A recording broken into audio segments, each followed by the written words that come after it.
Eala secures wild card in historic PH Women's Open 2026.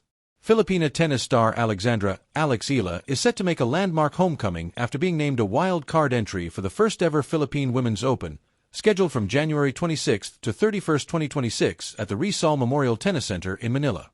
Eala's participation, like that of the other players on the entry list, remains subject to results at the Australian Open in Melbourne, as the Philippine Women's Open coincides with the second week of the season's first Grand Slam. Still, her expected appearance as a wild card underscores the tournament's commitment to spotlighting homegrown talent on a global stage. Leading the field is world number 45 Tatiana Maria, whose remarkable 2025 season became one of the sport's most compelling stories.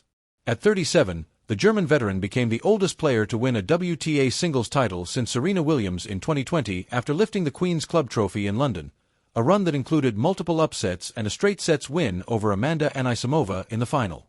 PSC, Rizal Memorial Tennis Center renovation 70% complete. Also set to make her Manila debut is Argentina's Solana Sierra, who enjoyed a breakout 2025 campaign, cracking the top 100 and reaching a career-high number 64. Now she's world number 66. Sierra turned heads with a fourth-round run at Wimbledon as a lucky loser and captured her maiden WTA 125 title at the Mallorca Women's Championship. China's world number 57 Xinyu Wang adds further depth to the draw. A proven force in both singles and doubles, Wang is a Grand Slam champion after winning the 2023 Roland Garros doubles title with Si Su-wei and arrives in Manila fresh off her first WTA Tour final appearance in Berlin. Completing the list of marquee names is world number 69 Donna Vekic of Croatia, who reached a career-high world ranking of number 17 in January 2025. Her rise followed a standout 2024 season capped by a semi-final run at Wimbledon, where she bowed out to eventual finalist Jasmine Paolini. The tournament will be staged at the historic Rizal Memorial Tennis Center, which is currently being renovated through joint efforts with the Philippine Sports Commission NSTIAC, National Sports Tourism Interagency Committee, and the Philippine Tennis Association. Organizers are expected to release the doubles entry list, draw ceremony details, ticketing information, and other tournament updates in the coming weeks. The tournament is a 32-size main draw with 24 direct entries, 4 wildcards, and 4 qualifiers. There will also be a 16-player qualifying draw and a 16 main draw doubles event. The news did not arrive with fireworks, yet it landed with the quiet power of history. Eala had secured a wild card entry into the PH Women's Open 2026. For some, it was just another line in a sports bulletin. For the Philippines, it was a sentence years in the making, one shaped by early mornings, cracked rackets, foreign courts, and a young girl who learned to carry her country with every swing.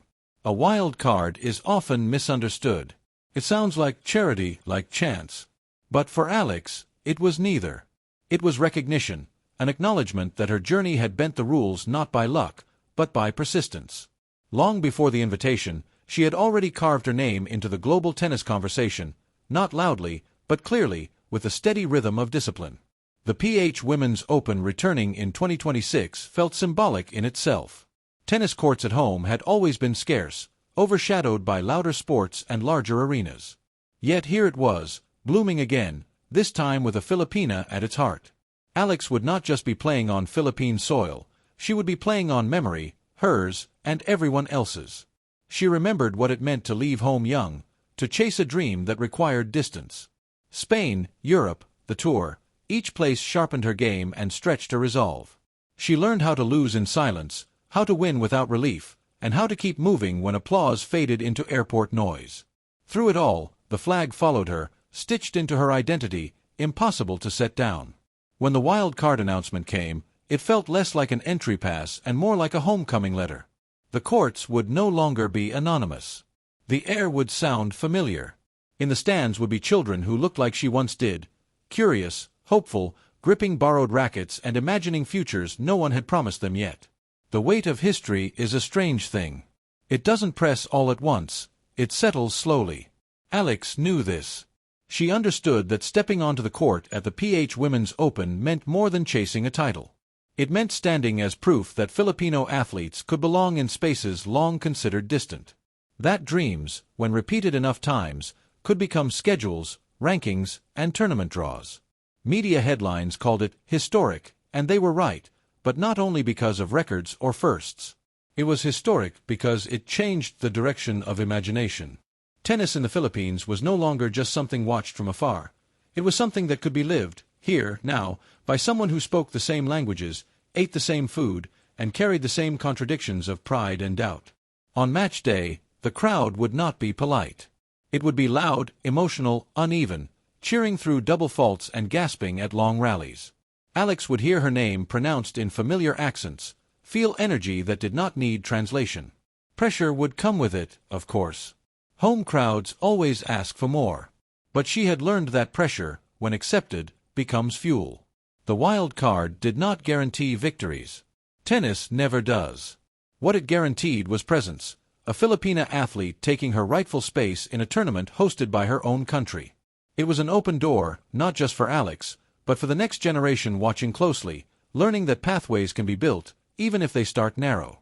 Years from now, the 2026 PH Women's Open might be remembered for its champions, its scores, its trophies. But it will also be remembered for this moment, when Eala stepped onto center court not as a visitor, not as an exception, but as a symbol of how far belief can travel, and how powerful it is when it finally comes home.